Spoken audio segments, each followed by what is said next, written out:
네, 성장 가능한 유망 기업들을 미리 발굴해보는 시간, K-유니콘을 찾아서 시간입니다. 오늘도 한성대학교 자율교양학부 김동하 교수와 함께합니다. 안녕하세요. 네, 안녕하십니까. 네. 예, 최근 들어서 BTS나 오징어 게임, 그리고 또 최근엔 마이네임이 뜨고 있죠. 이렇게 그렇죠. K 콘텐츠가 계속해서 전 세계적으로 주목을 받고 있는데요. 오늘도 이와 관련된 기업을 소개해 주신다고요. 네, 정말 한국이 만든 음악도 세계 1위고, 네. 그리고 드라마도 세계 1위인 세상에 우리가 살고 있는데요. 앵커님 혹시 음악은 좋아하실 것 같은데? 저요? 네. 놀랍게도 저는 클래식 피아노 전공이고요. 운전할 때마다 클래식을 듣습니다. 그렇군요. 여기까지만 말할게요. 네. 좋습니다. 오늘 그 소개해 드릴 업체는 사운드 리퍼블리카라고 네. 하고요. 음원을 서비스하는 업체고요. 말 그대로 음악으로 공화의 정신을 실현해서 전 세계 사람들을 뭉치게 만드는 기업이 되자. 우리가 이제 거대 음악사의 그런 음악만이 아니라 그 다양한 음악들을 만들고 소비하도록 하자. 이런 취지로 설립된 기업이고요. 사실 우리가 케이팝이나 영상 이런 거 만드는 거는 세계 1등인 거는 별로 그 문제가 없는 것 같은데, 네. 오징어 게임도 그렇고 항상 잘 되고 나면 이제 분배 논란이 있잖아요. 그래서 이 회사는 기술을 기반으로 전 세계 음원 유통에 있어서 한국 기업이 큰 축을 담당하고자 설립된 그런 스타트업입니다. 앵커님도 음악 잘 하시니까 내 음악이 어떻게 하면 세계로 서비스될 수 있을까, 네. 이런 취지에서 한번 관심 있게 보시면 좋을 것 같습니다. 네, 혹시 오해의 소지가 있을까봐 클래식을 좋아하지만 네. BTS의 버터도 굉장히 좋아하고 있습니다. 네. 아무튼 설명해 주신 대로 사운드 리퍼블릭과 굉장히 호기심이 많이 생기는데요. 자세한 소개는 화면 통해서 만나보시죠.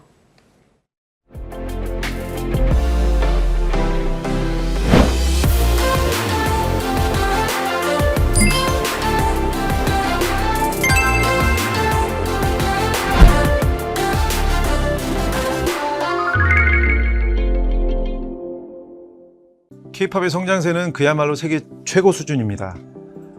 한국이 만든 음악이 전 세계 음악 시장에서 1위를 차지한 건 물론이고, 글로벌 플랫폼인 유튜브 조회수 1위, 구독자 2위 등 끊임없이 신기록을 써가고 있습니다.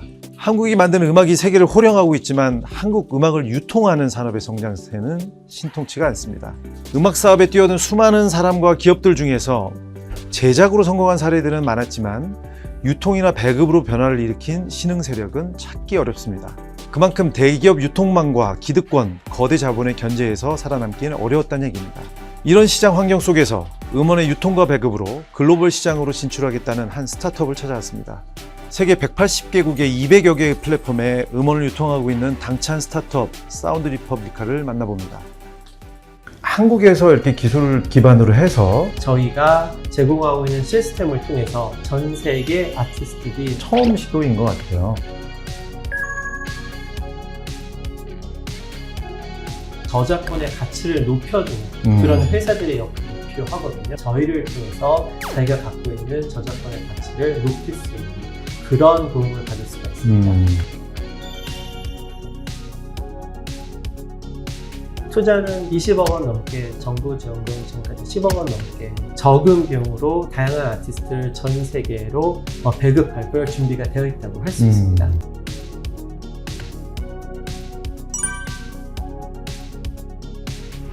사운드 리퍼블리카를 만나러 왔습니다. 김태훈, 노건식 공동대표님 나와주셨습니다. 안녕하십니까? 안녕하세요. 안녕하세요. 네, 기술과 음악이 결합된 그런 스타트업을 표방하고 계십니다. 국내 음악 시장 제작 쪽은 굉장히 커져가는데 유통하는 데 있어서는 주먹구구식이 많았었던 것 같고, 근데 그런 시장에 스타트업으로서 기술을 기반으로 해서 뛰어들어서 국내 제작사들도 유통할 수 있게 만들고 해외 음악들도 소개를 할 수 있게 만들고, 그런 허브 역할, 네. 이런 걸 지금 하고 계신 거죠? 네. 그러니까 그 작은 유통사들이 어떻게 보면은 좀 극단적인 비유를 하자면 분식집이라고 할 수 있다면은 저희는 분식집에 키오스크를 설치해서 주문을 쉽게 할 수 있고, 포스 데이터 시스템을 통해 갖고 주문한 자료를 정확하게 계산을 하고 과거의 자료까지 모두 다 분석을 해서 주는 그런 시스템을 갖고 있고, 또 국내 분식만 제공하는 게 아니라 전 세계 다양한 음원 스트리밍 사이트에 음원을 유통하는 그런 업무를 하고 있습니다. 네, 대표님들 이력이, 경력이 정말 화려하고 독특하신 것 같아요. 기술과 음악의 결합, 또 경영과 음악의 결합, 이렇게 얘기할까요? 어떤 분들이길래 이렇게 지금 스타트업부터 이렇게 성과를 내고 계신지 한 분씩 좀 설명 부탁드리겠습니다.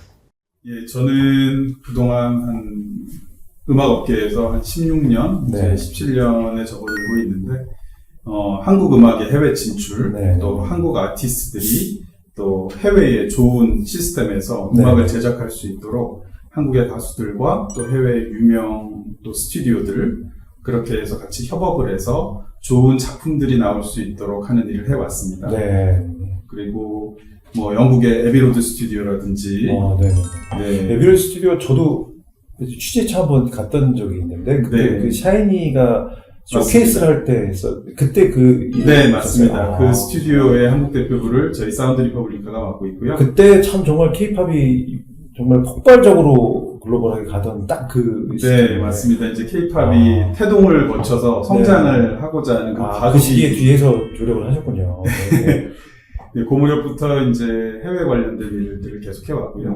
그리고 또 메트로폴리스라든지 네. 유명 해외 음악 회사들과 같이 협업을 해왔고 네. 또 한국 대표를 지내왔고 네. 네, 그러면서 사운드 리퍼블리카에 대한 어떤 사업 구상이라든지 아이디어들을 조심스럽게 준비해왔습니다. 네, 저는 이제 뭐 속칭 경영 전문가라고 제가 얘기를 하는데요. 저는 이제 이 사업을 시작하기 전에 한 20년 정도 직장 경력을 갖고 있습니다. 처음 10년은 제가 이제 뭐 소위 전문가의 길을 걸어왔는데 한 2년은 중앙일간지 기자를 했었고 그 다음 8년은 미국계 컨설팅 회사에서 컨설턴트로 8년간 일을 했습니다. 중간에 한 2년 동안 MBA도 다녀왔고요.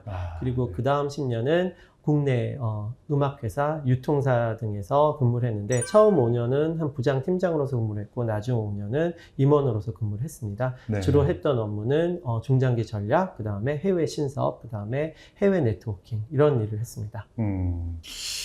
그러면 유통을 어떻게 보면 한국에서 이렇게 기술을 기반으로 해서 그렇게 어떻게 보면 체계화된 서비스를 제공하려는 회사는 처음 시도인 것 같아요.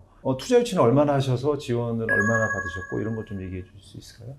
저희가 지금까지 총 투자는 20억 원 넘게 투자를 네, 받았고요. 네. 그리고 굉장히 좋은 투자자분들을 만나서 투자뿐만 아니라 다양한 조언이라든가 아니면은 업계 네트워킹을 할 수 있게 되었고 그다음에 팁스를 비롯한 정부 지원금 지금까지 10억 원 넘게 받았습니다. 10억 원 넘게 지원금으로 프리 단계 투자를 받으셨고 이제 나중에 이제 서비스 확장하실 때는 이제 시리즈 A부터 투자를 유치하실 생각이신 거죠? 네. 그 시점은 대략 언제 저희가 이제 지난해 말 그리고 올해 초에 그동안 저희가 준비했던 시스템을 다 오픈을 했습니다. 네. 그리고 이제 저희가 또 한 가지 시스템을 준비하고 있는 게 있는데 그건 이제 프로모션 시스템이라 그래갖고 저희가 작년에 특허도 취득했고 어떻게 보면 좀 굉장히 획기적인 그런 시스템인데 네네. 이 시스템이 론칭하는 시점 전후로 해갖고 저희가 큰 투자를 다시 한번 받으려고 준비를 하고 있습니다. 네. 그러면 그 기술을 기반으로 한 프로모션 이게 어떤 걸까요? 그러니까 뭐 저처럼 이렇게 노래 잘하고 음악 만드는 사람이 음악을 냈을 때 어딘가 이렇게 퍼블리시를 했을 때 네. 이렇게 하면 안 되겠다. 죄송합니다. 내가 볼까 맞는데? 네.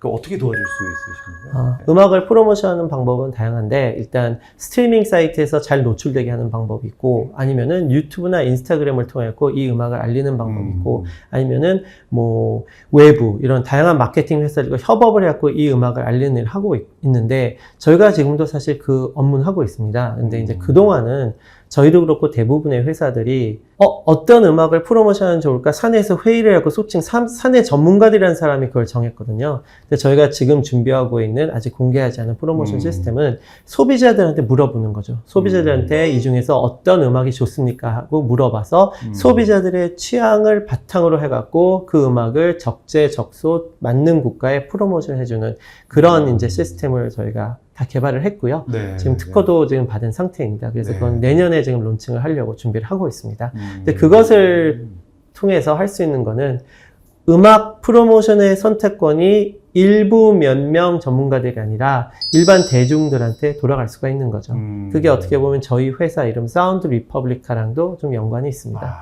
어떻게 보면 대기업들이나 글로벌 기업들 아까 말씀 주신 기업들이 레이블 그 아티스트들을 좀 쥐고 또 자본력을 가지고 이제 좀 컨트롤하려는 그런 시도도 있을 것 같아요. 그런 그 대기업들하고 어떻게 경쟁해 나가실 수 있을지 궁금합니다. 네.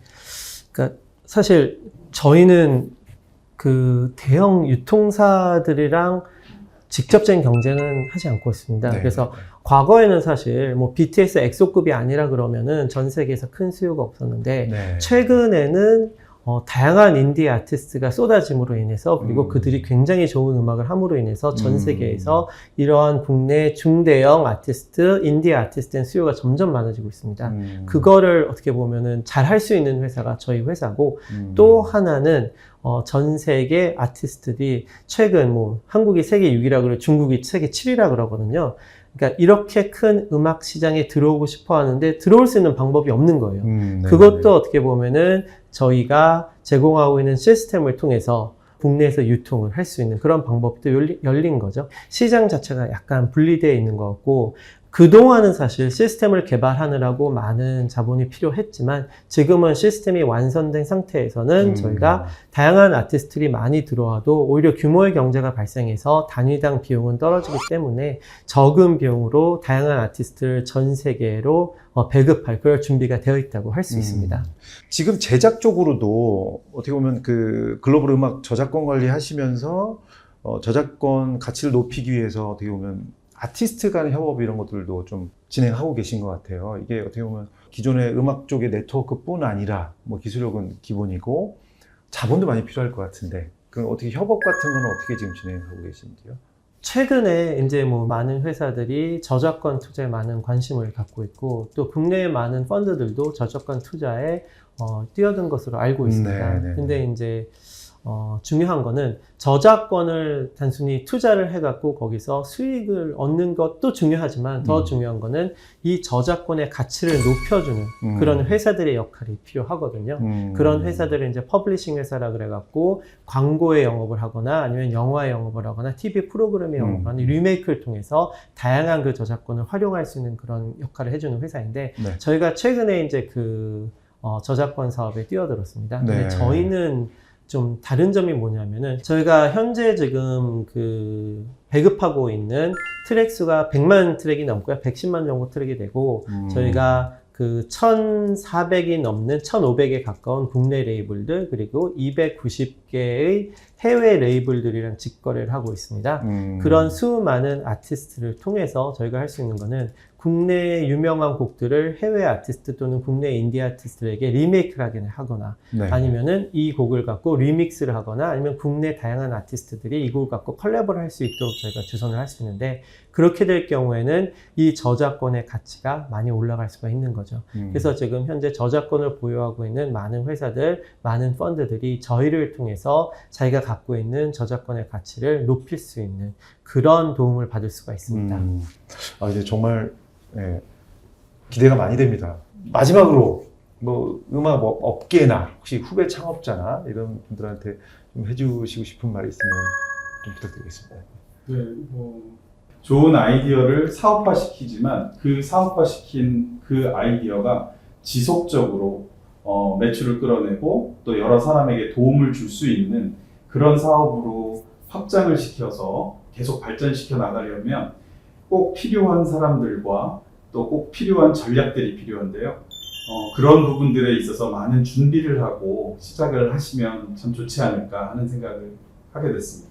스타트업을 함에서 진짜 중요한 건 사람이라고 생각합니다. 그래서 스타트업을 하시는 분들은 물론 대표도 중요하지만 직원들을 소중하게 알고 그 다음에 좋은 분들을 회사에 모시기 위해서 좋은 기업 문화를 만드는 게 굉장히 중요하다고 생각을 하고요. 그리고 또 하나는 약간 꿈이 있어야 된다고 생각합니다. 내가 왜 이 스타트업을 했는가? 뭐 우리나라에서 가장 좋은 기업 문화를 만들기 위해서 또는 음악 산업의 혁신을 일으키기 위해서 이러한 꿈이 있어야지만 스타트업을 하면서 어려운 때를 맞았을 때 버틸 수 있거든요. 직원 소중히 여기고 그 다음에 자기가 좋아하는 일, 꿈을 갖고 있는 분이 스타트업을 하는 게 좋지 않을까 이런 생각을 합니다. 자, 한국의 음악 K-팝은 정말 제작으로서는 굉장히 세계에서 주목을 받고 있는 것 같습니다. 근데 어떻게 보면 유통 측면에서는 한국에서는 이럴탈 플레이어가 없었던 것 같아요. 근데 스타트업으로서 과감하게 도전하시고 지금 성과를 내고 있으신 것 같아서 듣는 내내 굉장히 좀 뿌듯했습니다. 앞으로도 정말 계속 그 목표하신 대로 성과를 내셔서 사운드 리퍼블리카를 전 세계 사람들이 즐길 수 있었으면 좋겠습니다. 오늘 감사했습니다. 네, 감사합니다. 감사합니다. 개인적으로 저는 경제 현상에 있어서만큼은 기득권의 수성보다는 변화를 응원하는 편입니다. 따지고 보면 초기 K-팝의 정신도 기득권에 대한 저항과 변화에 대한 갈망에서 싹텄다고 볼 수 있거든요. 한국의 음악 유통업계에도 서서히 변화의 바람이 불고 있습니다. BTS의 하이브와 네이버가 음악 서비스 플랫폼을 통합을 했고, 협회가 주도하던 음악 저작권 거래에 새로운 스타트업들이 도전장을 내밀기도 했습니다. SK텔레콤, 사모펀드, 카카오 이렇게 여러 차례 주인이 바뀌면서도 시장 점유율 1위를 놓치지 않았던 멜론도 최근엔 점유율이 줄어들었다고 합니다. 더 이상 음악 시장이 몇 개 메이저 음악 회사의 자본과 유통에 따라 움직이는 게 아니라 전 세계 소비자들의 선택권이 발빠르게 반영되고 있는 거죠. 사운드 리퍼블리카는 국내 음악 사업 전문가와 대기업, 컨설팅, 미국 MBA 출신의 경영 전문가가 공동 대표로 글로벌 음원 배급 사업을 영위하고 있습니다. 풍부한 네트워크와 기술을 통해서 다양한 국내외 아티스트들을 모으고 더 다양한 소비자들을 만나게 하겠다는 그런 전략이죠. 각자 업계에서 오랜 기간 전문성을 쌓아오다가 변화의 물결에 올라탄 스타트업 사운드 리퍼블리카의 행보가 앞으로도 흥미진진하게 펼쳐질 것 같습니다. 네, 화면 통해서 사운드 리퍼블리카 기업 이야기 나눠봤습니다. 어찌 보면 한국에서 조금 독보적인, 독점적인 기술을 보유하고 있는 기업이 아닐까 싶은데요. 이 컨텐츠와 IT의 결합이 참 신선한 조합이 아닐까 싶습니다. 네. 교수님께서는 앞으로 이 회사에 대한 성장성을 좀 어떻게 평가하고 계실까요? 네, 실제로 마지막에 이렇게 언급드렸던 것처럼 그 카카오가 인수했던 멜론도 이제 점유율이 좀 줄고 있고요. 실제 글로벌하게 음원 생산하고 소비하고 이런 패턴이 굉장히 많이 다양화되는 것 같습니다. 이제 거대 기업 위주의 음원 시장이 다양화되고 있는데, 그런 의미에서 이렇게 키오스크처럼 음악을 배급할 수 있는 이런 그 사운드 리퍼블리카의 성장 시장은 충분한 것 같고요.